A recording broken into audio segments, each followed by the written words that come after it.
Du livre, c'est un salon de rencontres. Évidemment, il y a les clients, il y a les lecteurs, il y a les amateurs de livres, et puis il y a les auteurs qui ne sont pas à notre catalogue. Pourquoi? Pas parce qu'ils sont beaucoup trop élitistes dans leur écriture. C'est le cas de Quentin Mouron. Est-ce qu'ils sont trop bons? Je vous charrie, c'est peut-être que vous êtes trop bon, mais qu'est-ce que vous faites ici? Vous allez chercher des éditeurs, on vous connaît pour votre premier ouvrage, le périple au Canada. Oui, au point des fuseaux des égouts. Non, moi je cherche pas d'éditeur, j'anime des tables rondes, je croise des gens que j'ai pas revus depuis longtemps. C'était votre cas, c'était pas revu depuis Oui, un mais moment. vous n'êtes pas obligé de vous arrêter, et c'est pour ça que je vous ai pris par le... Mais je crois que je suis naturellement sympathique, donc c'est vrai que je me Et modeste. serrer des mains, et modeste. Mais j'ai d'autres défauts, hein, mais sympathique, ça je crois que je le suis.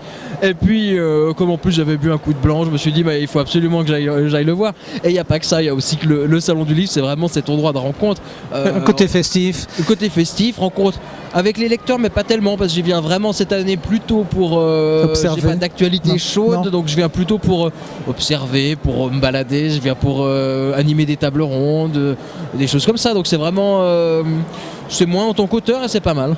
Vous avez très vite franchi une étape qui est la reconnaissance par les institutions du salon de Genève entre autres.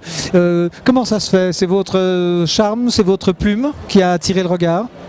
Je sais pas comment c'est venu. Je pense que peut-être qu'à force de croiser, ils se sont dit tiens, il y a quelqu'un comme ça qui acceptera d'être payé au lance-pierre pour venir raconter des conneries. Mais je crois que c'est aussi parce que voilà, il m'arrive d'avoir grande gueule et puis on aime bien ça parce que pour une table ronde, mine de rien, ça fait un peu vivre quand quelqu'un parle et pas juste muet à et ça change de la conférence ex cathedra. Ouais, c'est ça change un peu.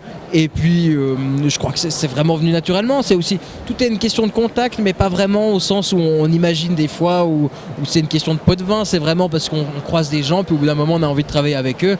Visiblement, à force de me voir traîner dans les couloirs, ils ont eu pitié, ils se sont dit tiens, on pourrait en faire quelque chose. Et donc c'est en train de se faire. Mais c'est peut-être votre côté, vous êtes binational, si ma mémoire ne me trompe pas. Oui. Vous avez du sang d'outre-Atlantique. Exactement. Et c'est ça votre côté Just Do It? Parce que vous avez apparu sur une télévision confidentielle d'Internet, qu'on connaît bien ici au salon. Moi je me suis dit tiens, ce qui fait un mélange d'images. Visiblement la bonne nouvelle c'est que vous avez stoppé.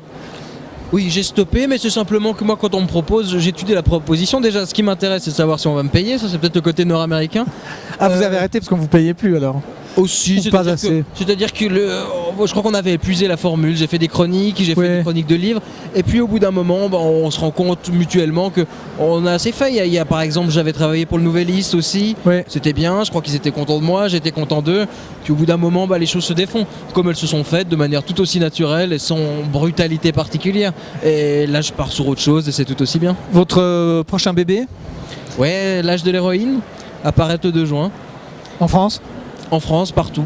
Enfin, partout dans le monde francophone. Dans le monde francophone, mais éditeur français? Oui, exactement. Voilà, alors évidemment, si vous êtes en Suisse, pourquoi ne pas choisir un éditeur suisse? Ça a été le cas pour vous, vous étiez édité par l'édition Moratel, la Chaux-de-Fonds, que l'on salue, et qui ne lâche pas ses bébés. On vous félicite, on va vous lire. Mais j'espère bien. Et puis on ne sait jamais, pourquoi pas France Loisirs France et France Loisirs Suisse. Donc. Les deux derniers sont à mon avis beaucoup plus accessibles, c'est des polars, il y a quelque chose de... j'ai pas un goût pour l'élitisme forcené, hein. Moi j'aime bien, j'ai des lecteurs tout horizon et je crois que pourquoi pas France Loisirs. Bon, il y avait une chanson, vous savez, je suis un chanteur populaire, ça vous rappelle certainement des souvenirs. Oui, ça me rappelle. Absolument. Il y a d'excellents chanteurs populaires et de très mauvais chanteurs élitistes. Absolument. Voilà, on se retrouve tout à l'heure pour d'autres sujets. Merci Quentin. Merci, ça m'a fait plaisir de vous revoir. Moi aussi.